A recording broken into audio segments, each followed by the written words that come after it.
I've had various issues. I've not got a clue what I'm doing really.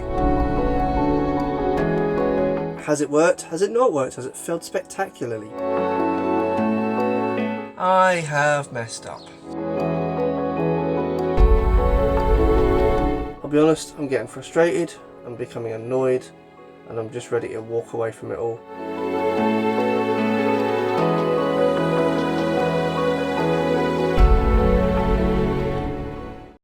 Hi everybody, welcome back to my channel. I am joined again by Nathan. I've managed to quiet him with a chocolate bar. I told him a few minutes ago not to touch anything, and this is what I caught him doing.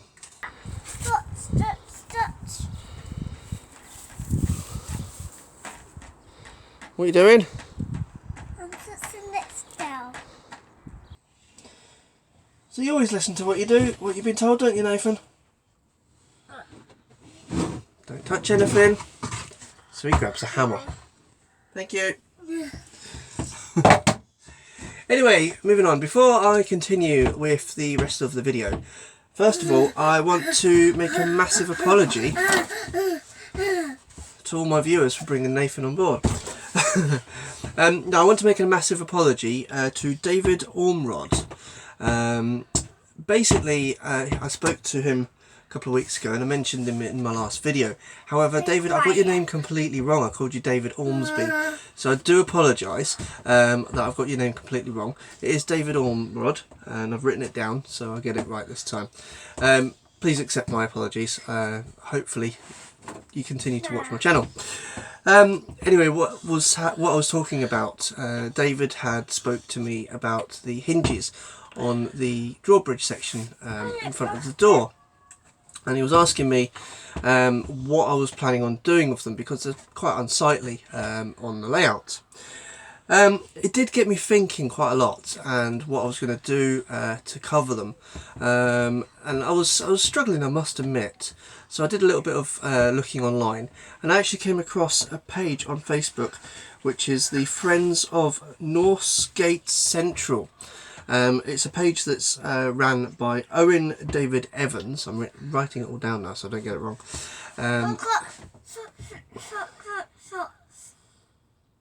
You just interrupted me. I'm gonna have to thingy this now.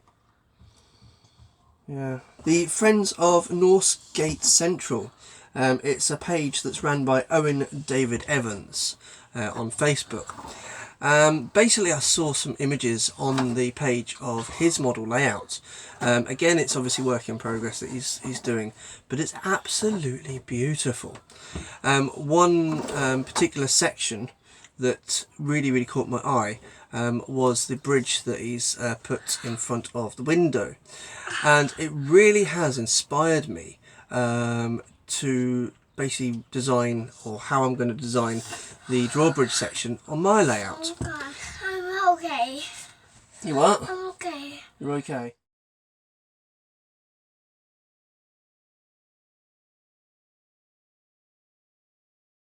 I've used the photos with Owen's permission, so thank you very much, Owen. And I've also put a link to his Facebook page down in the description below. So that really inspired me, that got the neurons firing about what I was planning on doing with my own layout.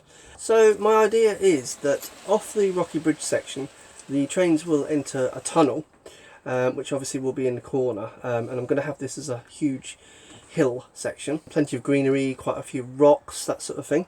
What will happen is then at the entrance to the drawbridge section will be the exit of the tunnel, and what I'm thinking is I can cover up the rest of the hinges and the rest of the board with ballast and scenery like flocks, that sort of thing. On the edges, obviously, to A, protect the trains, and B, look a bit more realistic, I'm planning on putting some sort of fencing along the edge of the boards. Now the main issue with that is when I fold the section up, but to quote Blackadder, I have a cunning plan, my lord. I am planning on having a fold-up section within the rock face. The idea is that when I lift the drawbridge, the end of the fence will actually push into the rock face where it can just disappear. Now the question is, do you think I'm over-engineering this? Am I overthinking it? Am I making it too complicated? Has anybody done anything similar? Please, if you have, leave me a comment. I would be really, really interested to know if anyone's done anything similar to my ideas. Has it worked? Has it not worked? Has it failed spectacularly? You know, are you going to avoid me some heartache? By all means, please leave a message in the comments below. You can also leave a message through my Facebook page, which is facebook.com/followmyprogress. Or you can now drop me an email as well, and that's richard@darlingbrough.co.uk. The email address is down below. As I mentioned before, there will be a website, which I've just kind of hinted at it. Still working on it, sorry. But it will be coming soon. So that's my ideas for that particular section. Hopefully I'm having it nice and scenic. It's going to look really, really nice. Obviously with the door being open, you'll get the natural light coming in. Hopefully it will look really, really nice. So yeah, so that's what I'm planning on doing. However, before I get to any scenic work at all, I really do feel that I need to kind of get some track down, get the track going, and you know, obviously work out what I'm doing with the track. So with that in mind, I've actually started on this section behind me, which is going to be more of a shunting yard, kind of sort of heavy industrial kind of area. And what I've done is I've got some track out and I've started just to lay it down roughly, just to sort of see what I can kind of come up with. I'm kind of just starting to kind of put it together, and I've realised that in order to make the most of it, I probably need to extend this board out a bit more. Luckily, I have a piece of wood that will fit almost perfectly. The problem is, there's a nice big bend on it, so I'm going to have to add another bar along the bottom to get it nice and straight and flat and level.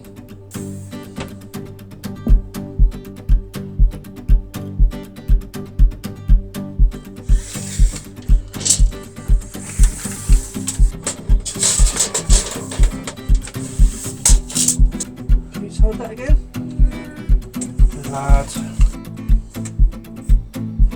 This one.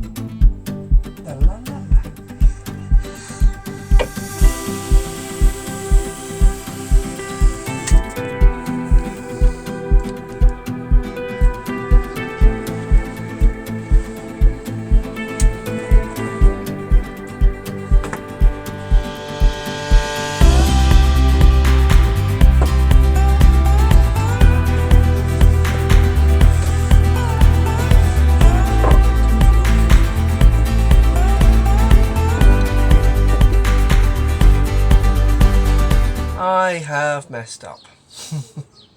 You know how they say measure twice, cut once? Yeah, I didn't really do that.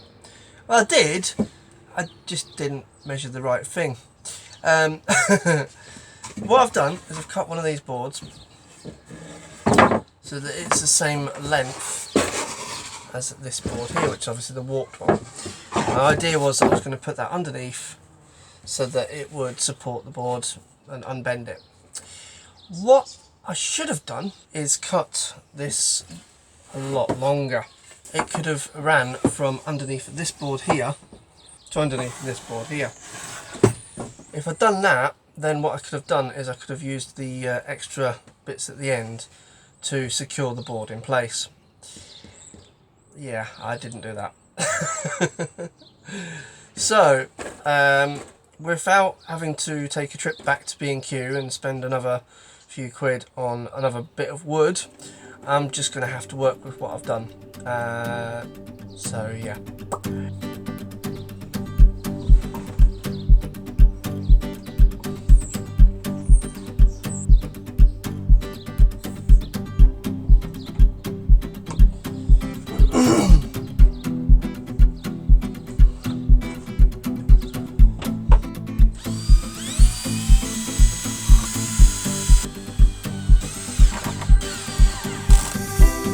Remember, the board was this bent before. This is it now.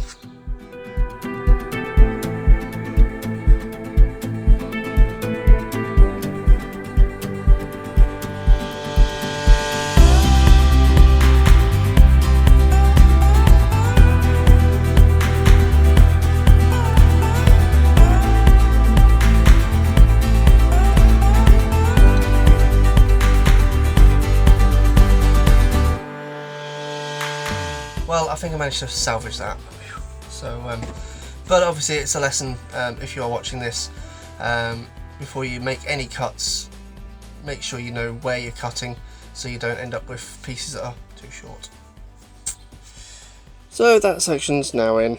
If anyone's got any ideas on how to set up a shunting yard, if anyone's got any diagrams or anything, by all means please get in touch, send me a message, send me any pictures or anything like that, any diagrams. I would appreciate it, because I've not got a clue what I'm doing really. So yeah, I would appreciate any feedback, any help. Send me a message, comment below, or through the Facebook page, which will be on the screen now. Much appreciated. So just following up from last week's video, obviously about powering the tracks, I talked about what I was going to do, but I've not actually done it yet. So what I'm going to do is I'm going to drill a couple of little holes here on each side of this track, a couple of little holes here on each side of this track, solder it, run the cables down, and then underneath there's an apron. Are you looking forward to seeing the trains run again? Yeah. Hopefully it should be soon, shouldn't it? Yeah.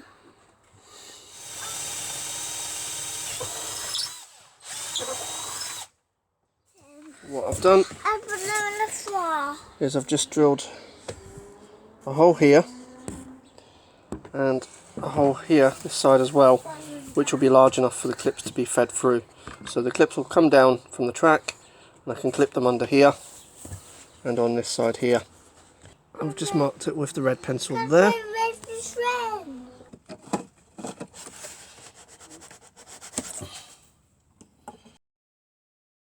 So what I've done is I've just taken a craft knife and I've just cut the little plastic pieces off just between a couple of the sleepers. These are going to be where I solder the clips onto. So I'm just going to pull this apart a bit. And what I'm going to do, I'm just going to use one of the needle files that I mentioned last video, just to roughen up underneath here. I realised that when I was trying to solder last week, the problem I was having was the fact that there was absolutely nothing for the solder to grip onto, so hence why it kept falling off. So the idea is I'm going to solder the clips onto the bottom of these. Because I'm going through the baseboard, I'm going to attach these wires here to the ends of the clips just to extend it a little bit, and it'll also mean that I can feed the wires up through the baseboard and solder them onto the track itself. Be a bit easier than trying to solder it on under the baseboard. I'm just going to take these clips off. What I've done is, since my last test, I've changed, oops, where's it gone? I've changed the tip of the soldering iron so it's a nice fine point. I'm hoping that that helps with the precision of the solder. So here goes nothing.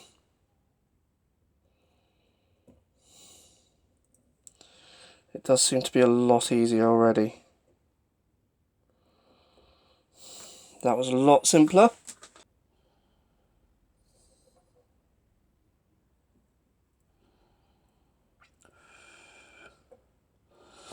Okay.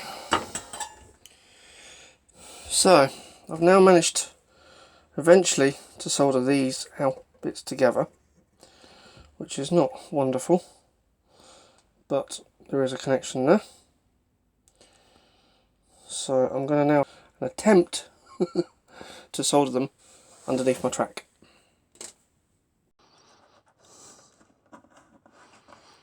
Ah, yeah. There's clearly a lesson to be learnt here, which is don't install track or dropper wires somewhere that's really inaccessible. I'm very tempted to drill even bigger holes. Yes.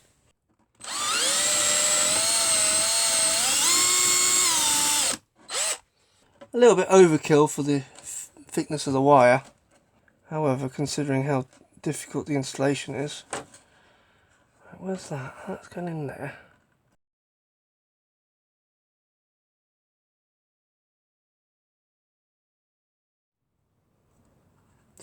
I will be honest, I don't think particularly highly of this soldering iron. Now, I know what you're thinking, yeah, bad workman blames his tools. However, the evidence is the fact that my tip has pretty much disintegrated in front of my eyes. Now, it would be interesting to know whether that's me or whether that's the soldering iron. Has anyone else had problems with their tip disintegrating on a soldering iron? Please leave a message, please leave a comment. I would be very interested to know.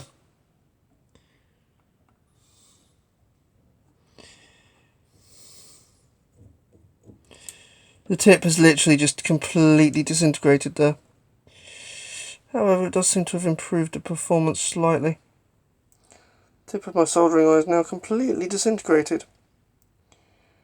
Is it just the fact it's a cheap, nasty soldering iron? Is it the fact I've got a poor quality tip? Would anyone recommend using this, or should I literally, like, bin it? Please leave me a message, comments, that would be great. I have spent the last 2 to 3 hours maybe trying to work out soldering the dropper wires down on the first piece of track. I've had various issues. For one, the soldering iron, the tip of it seems to just be disintegrating every time I use it. Second of all, I've had issues with the size of the holes in the baseboard, and then the placement of them, trying to get the dropper wires lined up. I'll be honest, I'm getting frustrated, I'm becoming annoyed, and I'm just ready to walk away from it all for tonight.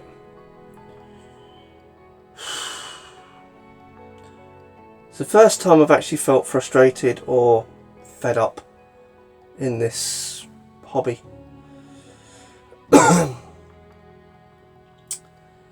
Have you ever got to this stage? What do you do? Do you carry on, or do you just put everything down, shut the shed, and just walk away for it for 24 hours? Please leave your comments, like and subscribe, and I'll see you next week.